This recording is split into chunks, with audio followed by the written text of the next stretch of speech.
Hi friends, welcome to cricket 360. IPL தொடங்குறதுக்கு இன்னும் ஒரு வாரம் தான் இருக்குது. ஐபிஎலுக்கு ட்ரீம் 11 கேஷ் கான்டெஸ்ட் வருமா இல்லையாங்கிற குழப்பம் போய் ஐபிஎல்லே நடக்குமான்னு ஒரு சில ரசிகர்கள் சந்தேகத்தை எழுப்பியிருக்காங்க.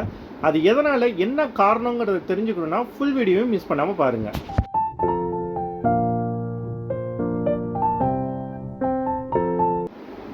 ஐபிஎலுக்கு ட்ரீம் 11 வராதுங்கிறது கிட்டத்தட்ட உறுதியாயிடுச்சு. இப்போ ஐபிஎல்லே நடக்குமான்னு சொல்லி ஒரு சில ஃபேன்ஸ் சந்தேகப்படுறாங்க. அதுக்கான காரணம் என்னன்னு பார்த்தீங்கன்னா, இந்த ஈரான், இஸ்ரேல், யுஎஸ் இவங்களுக்குள்ளார நடக்கிற அந்த வார் தான் ஐபிஎல் நடக்குமா அப்படிங்கிற ஒரு சந்தேகத்தை கிளப்பியிருக்கு. காரணம், T20 வேர்ல்ட் கப் இந்தியாவில் நடந்தது. அந்த T20 வேர்ல்ட் கப் முடிஞ்ச உடனே சில கண்ட்ரீஸ் அவங்களுடைய சொந்த ஊருக்கு திரும்புறதுக்கு ரொம்ப கஷ்டப்பட்டாங்க. உதாரணத்துக்கு பார்த்தீங்கன்னா, west Indies and south Africa team ரொம்ப நாளாக இந்தியாவிலேயே தங்கியிருந்தாங்க.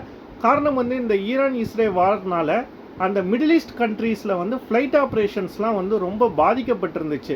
அதனால் ஐசிசி தான் அவங்கள சொந்த ஊருக்கு அனுப்பணும். ஸோ அவங்க ரொம்ப டிலேடாக தான் ஊருக்கு போனாங்க.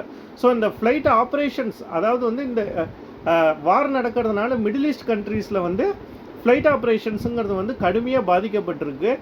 துபாய் தான் நிறைய கண்ட்ரீஸ்க்கு டிரான்சிட் பாயிண்ட்டாகவும் இருக்குது. ஸோ அதனால் ரசிகர்கள் இதையும் ஒரு காரணமாக வச்சு ஐபிஎல் நடக்குமாங்கிற ஒரு சந்தேகத்தோடு இருக்காங்க. ஃப்ளைட் ஆப்ரேஷன்ஸை பொறுத்த வரைக்கும் பிசிசிஐ ஐசிசியை விடவே இன்றைக்கி ரிச்சாக இருக்காங்கன்னே சொல்லலாம்.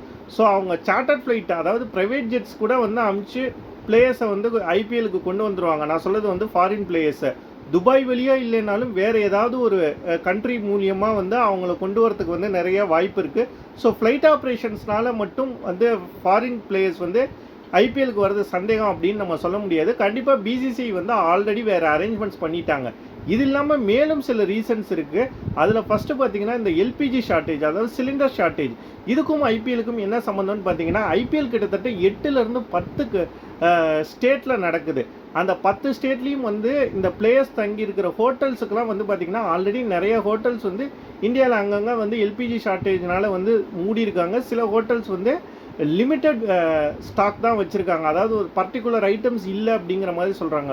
ஸோ இவ்வளோ பிளேயர்ஸையும் அக்காமடேட் பண்ணி அந்த இடத்துல தங்க வச்சுருக்க போகும்போது எல்பிஜி ஷார்ட் ஆகுமா அப்படிங்கிற ஒரு சந்தேகம் இருக்குது. பட் அதையும் பிசிசிஐ அரேஞ்ச் பண்ணிட்டு தான் சொல்கிறாங்க. மூணாவது காரணம் ஃபியூயல். பார்த்தீங்கன்னா, சென்னையில் கூட லாஸ்ட் வீக் இந்த ஃபியூல் ஷார்ட்டேஜ்னு சொல்லி ஒரு ரூமரை கிளப்பி எல்லா பெட்ரோல் பங்க்ஸும் ஃபுல்லாக இருந்தது. அது மாதிரி என்ன தான் ப்ரைவேட் ஜெட்ஸ் யூஸ் பண்ணாலும் அதுக்கும் ஃபியூயல் தேவை. அது மட்டும் இல்லாமல் ஒவ்வொரு சிட்டிலையும் பிளேயர்ஸை தங்க வைக்க போகும்போது அந்த ஹோட்டல் டு ஸ்டேடியமுக்கு பஸ்ஸுக்கும் ஃபியூயல் தேவை. அவங்க ப்ராக்டிஸ்க்கு போகிற டைமுக்கும் அந்த பஸ்ஸஸ்க்கு ஃபியூயல் தேவை. அதுக்கப்புறம் இந்த மாதிரி நிறைய விஷயங்களுக்கு ஃபியூயல்ஸ் தேவைப்படுது.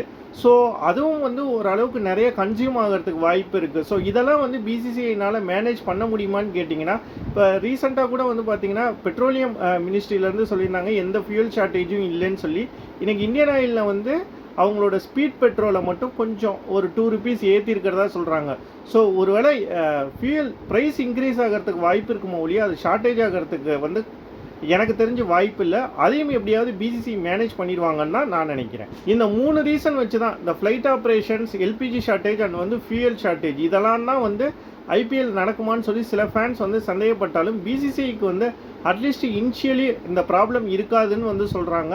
ஆல்சோ அதுக்குள்ளார நம்ம இந்தியன் கவர்மெண்ட்டும் நிறைய கண்ட்ரீஸ் கிட்ட பேசி எப்படியாவது cylinder shortage and fuel shortage ஆகாமல், அதாவது ஆல்ரெடி 2 monthsக்கு தேவையான ஸ்டாக் இந்தியாவில் இருக்குன்னு சொல்லியிருக்காங்க. அதுக்கப்புறமும் அதை தொடர்ந்து கிடைக்கிறதுக்கு நிறைய கண்ட்ரீஸ் கிட்ட பேசிக்கிட்டு இருக்காங்க. ஸோ இதை காரணமாக வச்சு நம்ம ஐபிஎல் நிச்சயம் தள்ளி போகிறதுக்கோ இல்லை நடக்காமல் போகிறதுக்கோ வாய்ப்பு இல்லைன்னு சொல்லலாம். ஒருவேளை கண்டிஷன் ஒஸ்ட்டானால் பிசிசி ஏதாவது ஒரு சில சிட்டிஸில் மட்டும், அதாவது 8-10 சிட்டியில் எக்ஸ்பேண்ட் பண்ணாமல் ஏதாவது 1-2 சிட்டியில் வச்சே மேட்சஸை முடிக்கிறதுக்கு வாய்ப்பு இருக்க ஒழிய ஐபிஎல் தள்ளி போகிறதுங்கிறது கண்டிப்பாக நடக்காது. சில ஃபேன்ஸ் இந்த அசியூம்ஷன் வச்சு அது நடக்குமா நடக்காதான்னு சொல்லி கன்ஃபியூஸ் ஆகியிருக்கிறாங்க.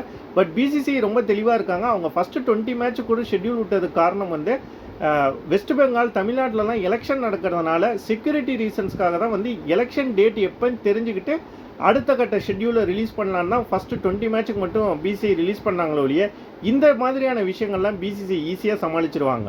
இந்த வீடியோவில் நான் பேசின விஷயங்கள் கண்டிப்பாக உங்களுக்கு யூஸ்ஃபுல்லாக இருக்கும்னு நம்புறேன். அப்படி இருக்கிற பட்சத்தில் மறக்காம இந்த வீடியோ லைக் பண்ணுங்கள், ஷேர் பண்ணுங்கள், கமெண்ட் பண்ணுங்கள், நம்ம சேனலை சப்ஸ்கிரைப் பண்ணுங்கள். தேங்க்ஸ் ஃபார் வாட்சிங்.